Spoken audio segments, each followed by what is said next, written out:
जय हिंद दोस्तों। Class 7th NCERT history तक हमने कवर कर लिया है। अब हम लोग स्टार्ट करेंगे क्लास 8th एनसीईआरटी हिस्ट्री को और इसी तरह से 10th तक की एनसीईआरटी पूरी कवर करेंगे। फिर थीम्स वाली एनसीईआरटी जो 11th 12th की आती है उसे भी कवर करेंगे। और इसके बाद देखिए हर चैप्टर के एंड में हम लोग प्रीवियस ईयर क्वेश्चन करते हैं जो कि यूपीएससी के अलग अलग परीक्षाओं में पूछे जाते हैं। तो ये सही तरीका है एनसीईआरटीज को पढ़ने का, तभी आपको रेलेवेंस समझ आएगी। एक बात बहुत लोगों ने बताई है, मैं भी आपको अगेन ये रिकॉल करवा रहा हूँ कि किसी भी बुक को डायरेक्टली फॉलो करने की बजाय आपको ये चेक करना है कि उसकी रेलेवेंस क्या है एग्जाम के अंदर, उस बुक से कितने क्वेश्चन आ रहे हैं या कितने किस नेचर के क्वेश्चन आ रहे हैं। इन चीज़ों की एनालिसिस सबसे ज़्यादा इंपॉर्टेंट होती है। इसलिए जब आप प्रीवियस ईयर क्वेश्चन करेंगे उस चैप्टर से संबंधित टॉपिक पर, तब आपको ये बहुत अच्छे से आइडिया लग जाएगा। आइए बात करते हैं हमारे कंटेंट की। इससे पहले देखिए 6th और 7th की एनसीईआरटी आपको कवर कर लेनी चाहिए ताकि आपका बेस अच्छे से बन जाए, तभी आपको आगे की चीज़ें क्लियरली समझ में आएंगी। तो हम लोग कंटेंट देखते हैं और देखते हैं कि कौन से हिस्ट्री के किस सेक्शन में, जैसा कि आपको पता है 3 टाइप की हिस्ट्री होती हैं, एंशिएंट, मेडिवल और मॉडर्न। तो हम लोग देखते हैं कि यहाँ पे हम लोग किस तरह की बात करेंगे। तो ये देखिए हमारे पास 10 चैप्टर्स हैं और 10 चैप्टर्स में हमारा पहला चैप्टर है हाउ, व्हेन एंड वेयर, यानी कैसे, कब और कहाँ।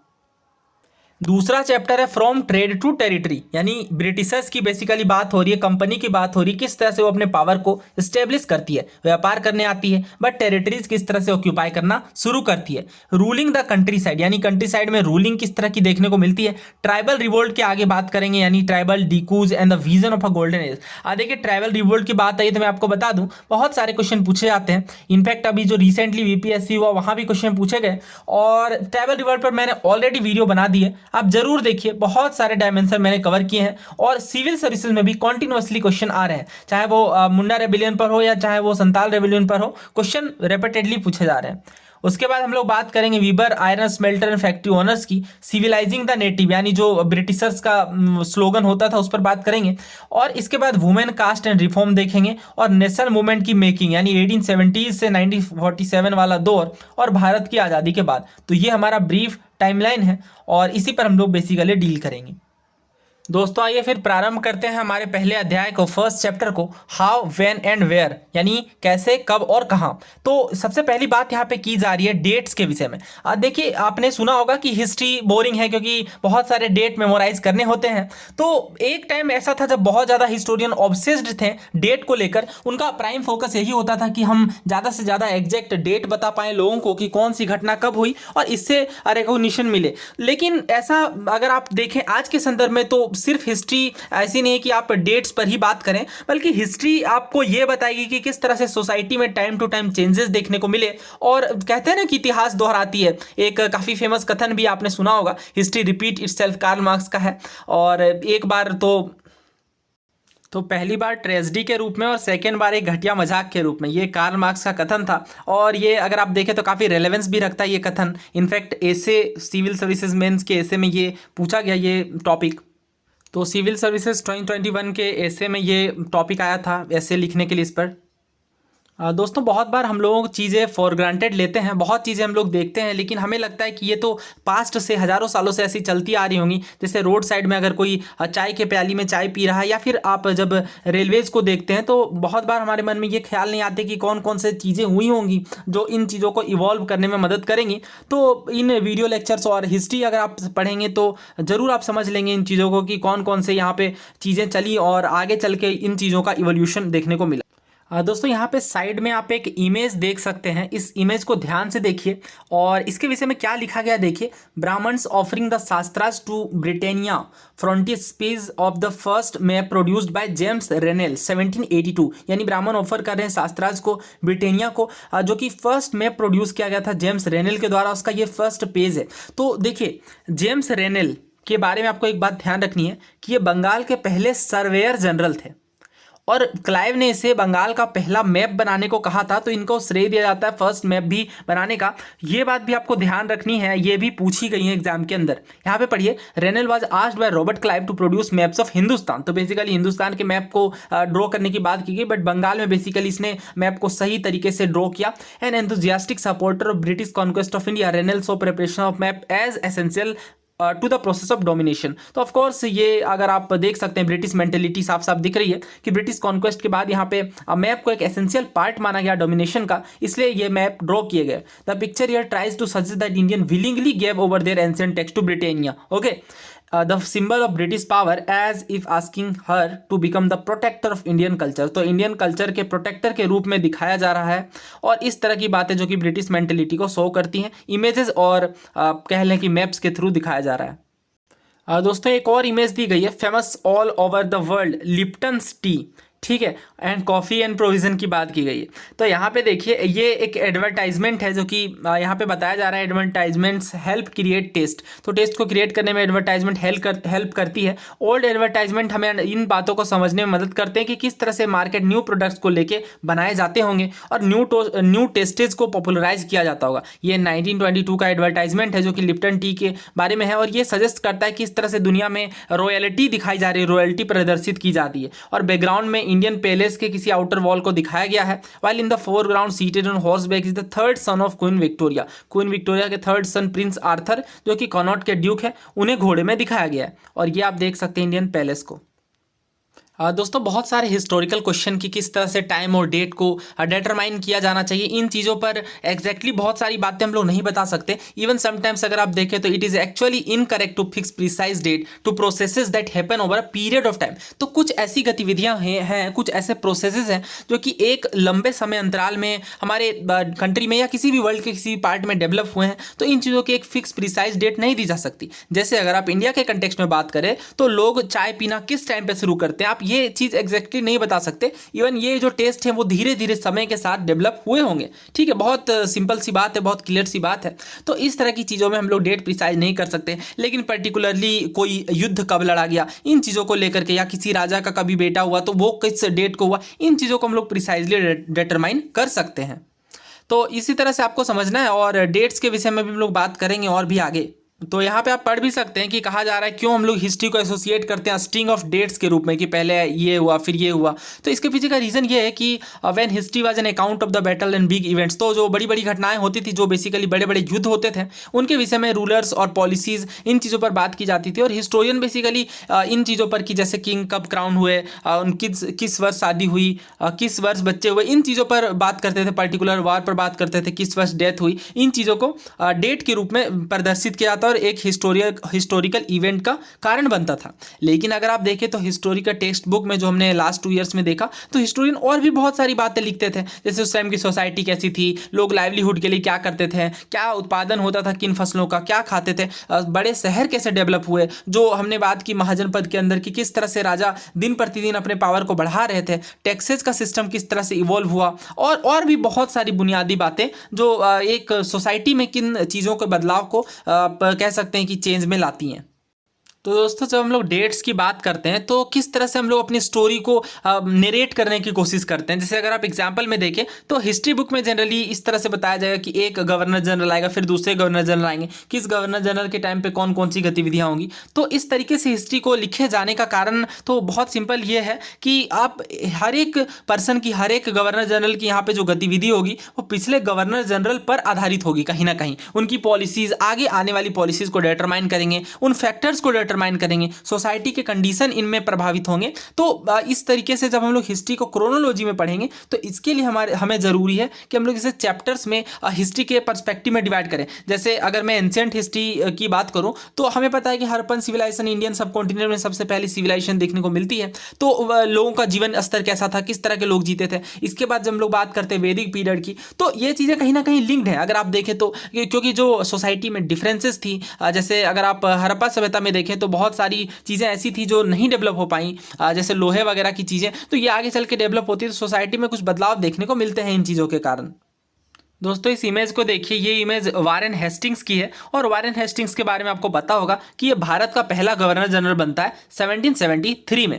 ओके, और देखिए गवर्नर जनरल की बात आई है तो एक इंपॉर्टेंट बात मैं आपको बता दूं, कॉन्स्टिट्यूशनल डेवलपमेंट इंडिया की, जैसे 1773 का एक्ट और आगे चल के 1793 और चार्टर एक्ट जो सब आते हैं, गवर्नमेंट ऑफ इंडिया एक्ट हो गई, ये काफ़ी इंपॉर्टेंट आपके एग्जाम के पर्सपेक्टिव से। तो आप हिस्ट्री प्लेलिस्ट में जाकर के 2 या 3 पार्ट की सीरीज़ की ये वीडियो है, उसे ज़रूर कवर कर लीजिए। वहाँ पर मैंने बहुत डिटेल में यूपीएससी के अलग अलग एग्जाम के पीवाईक्यूज को कंपाइल कर दिया है। तो यहाँ पे अगर आप देखें तो वारेन हेस्टिंग के बारे में बताया जा रहा है कि ये पहले गवर्नर जनरल है, 1773 में बनते हैं।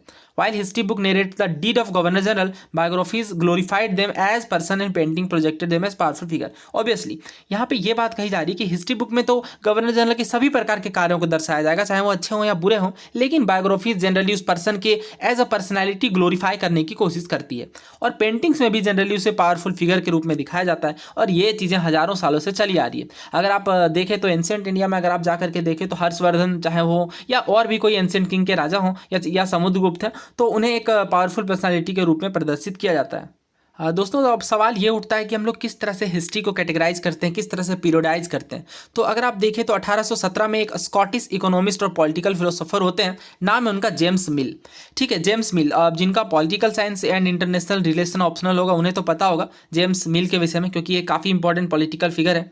और इन्होंने एक 3 वॉल्यूम वर्क, एक मैसिव पब्लिकेशन करते हैं ये, और इसका नाम होता है a history of British India. Book के नाम पे फोकस करिए, ब्रिटिश इंडिया के इतिहास की ये बात कर रहे हैं। और इसमें ये क्या करते हैं, इंडियन हिस्ट्री को 3 पीरियड में डिवाइड कर देते हैं, हिंदू, मुस्लिम एंड ब्रिटिश के रूप में। ठीक है, तो ये बेसिकली जेम्स मिल जो कि स्कॉटिश इकोनॉमिस्ट है, इनकी ये बुक है। बुक का नाम आपको ध्यान रखना है, ये सवाल रिसेंटली स्टेट पीएससी में पूछा गया, मैंने कवर भी किया है बहुत बार।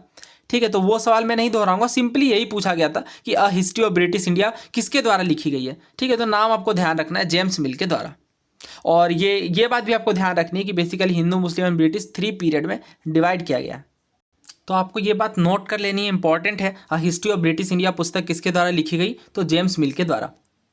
दोस्तों, अगर आप यहाँ पे देखें तो जो ब्रिटिशर्स हैं, जो भारत के इतिहास पर किताबें लिख रहे हैं और भारत के इतिहास को भारतीयों को ही समझाने का प्रयास कर रहे हैं, तो इनके अगर आप मेंटलिटी को समझें तो देखिए यहाँ पे बात की जा रही है why do we try and divide history into different period. तो डिफरेंट पीरियड में हम लोग क्यों डिवाइड करते हैं, तो ये बेसिकली एक प्रयास होता है ताकि जो उस समय के कैरेक्टरिस्टिक हैं उसे कैप्चर करने का प्रयास किया जाता है।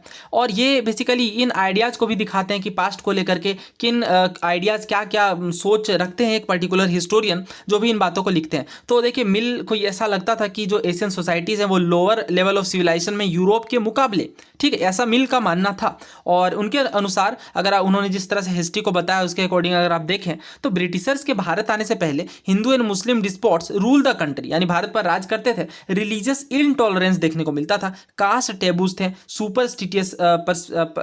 सुपरस्टिशियस प्रैक्टिसेस थी, यानी अंधविश्वास वाली जो चीज़ें होती हैं, और ये चीज़ें सोशल लाइफ को डोमिनेट कर रही थी। ऐसा जेम्स मिल अपनी पुस्तकों के माध्यम से बताते हैं। British rule Mill felt could civilise India. तो मिल का ऐसा मानना था कि जो ब्रिटिश रूल है वो भारत को सिविलाइज कर सकती है, और इसके लिए नेसेसरी है कि यूरोपियन मैनर को, जो आर्ट है, जो इंस्टीट्यूशन है, जो लॉज है ब्रिटिशर्स के, उन चीज़ों को यहाँ पे इंट्रोड्यूस करना पड़ेगा। और मिल इनफैक्ट ये भी सजेस्ट करते हैं कि ब्रिटिशर्स को कनकर कर लेना चाहिए भारत के सभी टेरिटरीज को, ताकि इंडियन के एनलाइटनमेंट पर और हैप्पीनेस पर बात की जा सके, उसे बढ़ाया जा सके। For India was not capable of progress without British help. तो मिल का ये मानना था कि इंडिया कैपेबल नहीं है बिना ब्रिटिशर्स के हेल्प के प्रोग्रेस करने में। ठीक है, तो एक आप कंप्लीट देख सकते हैं ब्रिटिश आइडियोलॉजी, ब्रिटिश मेंटेलिटी को, जबकि हमें पता है कि सिविलाइजेशन के विषय में कौन सी चीज़ें कब हैं, लेकिन ऐसा मिल का मानना था।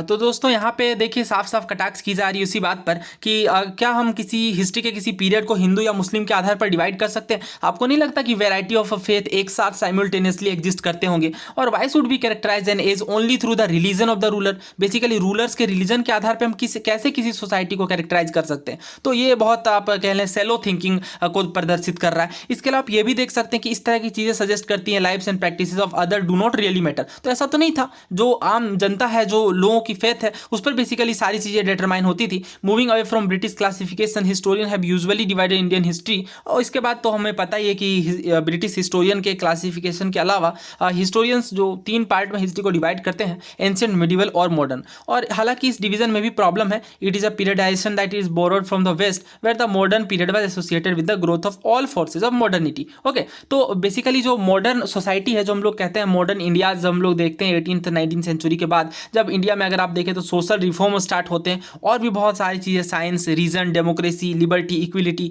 इन चीज़ों पर जो मॉडर्न पीरियड की एक मुख्य विचारधारा है, इन चीज़ों पर जब हम लोग बात करते हैं तो इसमें भी कुछ फ्लाज हैं। बेसिकली एक पर्टिकुलर चीज़ के आधार पर कैटेगराइज करना डिफिकल्ट है। तो वही बात यहाँ पे भी कही जा रही है। जैसे अगर आप देखें तो मिडिवल पीरियड के बारे में ये बात की जा रही है कि एक ऐसी सोसाइटी जहाँ पे मॉडर्न सोसाइटी के फीचर्स नहीं देखने को मिलते, नहीं एग्जिस्ट करते। तो क्या हम ऐसा एग्जैक्टली कह सकते हैं कि जो मॉडर्न पीरियड की कैरेक्टरिस्टिक है वो क्या क्या है ना। हर सोसाइटी के अकॉर्डिंग अलग अलग बातें देखने को मिलती हैं। British rule people did not have equality, freedom और liberty, nor was the period one of economic growth and progress. तो ये चीज़ें भी हमें पता है। तो वही बात कही जा रही है कि कॉलोनियल पीरियड को भी कम्प्लीटली आप मॉडर्निटी से नहीं कंपेयर कर सकते। दोस्तों इस बुक में बेसिकली हम लोग बात करेंगे कि ब्रिटिश किस तरह से कंट्री के अलग अलग पार्ट को कंकर करते हैं, सब्जुगेट करते हैं लोकल नवाब और राजा को। और इसके अलावा और भी बहुत सारी चीज़ें हम लोग देखेंगे कि ब्रिटिशर्स के आने से इकोनॉमी पर, सोसाइटी पर क्या क्या इंपैक्ट पड़ते हैं, रेवेन्यू किस तरह से कलेक्ट किया जाता है। और रेवेन्यू कलेक्शन की बात आई तो बेसिकली मैं आपको बता दूं कि जमींदारी सिस्टम, महलवारी सिस्टम, ये सारा मैंने ऑलरेडी कवर कर दिया। इन्हें आप जरूर देखिए और इन PYQ सीरीज़ का फ़ायदा ले सकते हैं क्योंकि बहुत सारे क्वेश्चन यहाँ पे रिपीट करते हैं।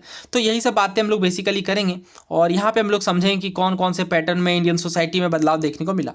तो अगर सोर्सेज की बात करें कि किन स्रोतों के आधार पर हम हिस्ट्री को समझेंगे तो बहुत सारे यहाँ पे रिकॉर्ड्स देखने को मिलते हैं एडमिनिस्ट्रेशन के। इस पर भी हमने बात की, एक ऑफिशियल रिकॉर्ड है, ब्रिटिश एडमिनिस्ट्रेशन ने बहुत अच्छे से इन चीज़ों को रिकॉर्ड किया है बाकी हिस्टोरियंस के मुकाबले। और अगर आप पिछले और दशकों में जाएँ और शताब्दियों में जाएँ तो उनके मुकाबले ज़्यादा अच्छे से यहाँ पर राइटिंग, ज़्यादा चीज़ें सही तरीके से देखने को मिलेंगी। Britishers believe that the act of writing was important. और जैसा कि पता है आपको कि ब्रिटिशर्स को जो डॉक्यूमेंट और लेटर है उन्हें काफ़ी प्रिजर्व करना था अच्छे से, तो इस वजह से भी रिकॉर्ड रूम और बाकी चीज़ें अटैच की जाती थी एडमिनिस्ट्रेटिव इंस्टीट्यूशन के साथ, ताकि जो डॉक्यूमेंट्स हैं उन्हें लंबे समय तक सही से स्टोर करके रखा जा सके। दोस्तों ब्रिटिशर्स के टाइम पे सर्वे काफ़ी इंपॉर्टेंट हो जाता है और ब्रिटिशर्स मानते हैं कि एक कंट्री को प्रॉपरली जानने के लिए, इफेक्टिवली एडमिनिस्टर करने के लिए उसे अच्छे से जानना पड़ेगा, जिसके लिए सर्वे काफ़ी ज़रूरी है। तो बहुत तरह के सर्वे देखने को मिलते हैं। अर्ली 19th सेंचुरी में अगर आप देखें तो डिटेल सर्वेज कंडक्ट किए जाते हैं मैप को अच्छे से बनाने के लिए पूरे इंटायर कंट्री के लिए। विलेजेस में रेवेन्यू सर्वेज किए जाते हैं ताकि अच्छे से टैक्सेस वगैरह जो भी चीज़ें हैं, फ्लोरा फोना, बाकी सभी चीज़ों की सर्वे होती है प्रॉपर, ताकि कुछ भी छूटे नहीं। और ब्रिटिशर्स एडमिनिस्ट्रेटिव कंट्रोल को अच्छे से बढ़ाने के लिए, अच्छे से चीज़ों को समझने के लिए ये चीज़ें सर्वेज वगैरह देखने को मिलती हैं। लेकिन दोस्तों आपको एक बात नहीं भूलनी चाहिए, ये ऑफिशियल रिकॉर्ड है और ऑफिशियल रिकॉर्ड बहुत सारी बातें डेफिनेटली नहीं बताएंगे। कोई भी पर्टिकुलर अगर आप देखें तो ब्रिटिश गवर्नमेंट अपने बारे में अपनी बुराई क्यों लिखेंगी, तो यहाँ पे आप देख सकते हैं कि they tell us what the official thoughts.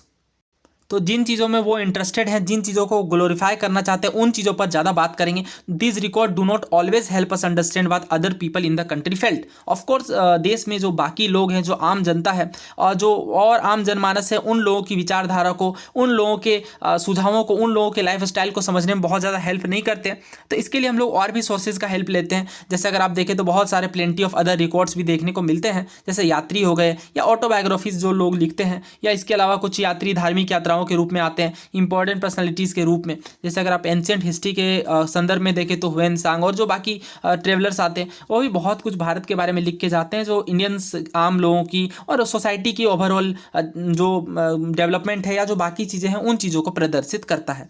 तो इस तरह से हम लोग समझेंगे। और सबसे खास बात अगर आप यहाँ पे देखें तो जो भी हमारे सोर्सेज है वो बेसिकली जो लिटरेट पीपल है, जो पढ़े लिखे लोग हैं, उन लोगों के द्वारा प्रोड्यूस किए जाते थे।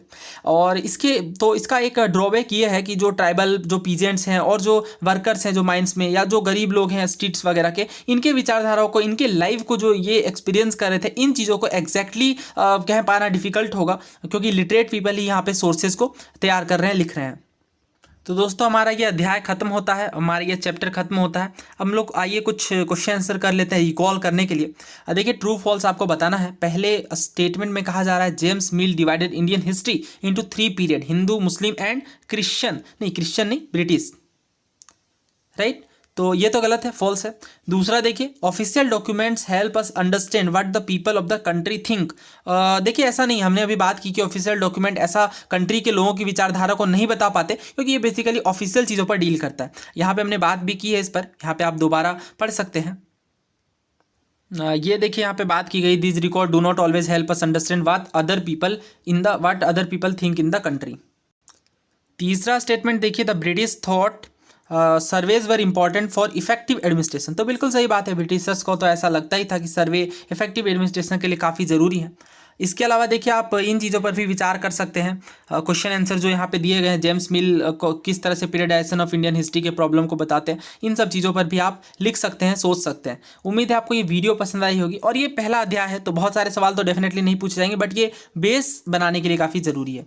ठीक है, अगले चैप्टर से जैसे यूपीएससी के बहुत सारे प्रीवियस ईयर क्वेश्चन एक साथ कंपाइल होंगे, उन्हें हम लोग कवर कर लेंगे। तो थैंक यू सो मच। और इसके अलावा आप अपने सुझाव और विचार कमेंट बॉक्स में रख सकते हैं। आपको ये वीडियो सीरीज़ कैसी लग रही है ये भी आप बता सकते हैं। आप टेलीग्राम और बाकी माध्यम से भी हमसे जुड़ सकते हैं। धन्यवाद।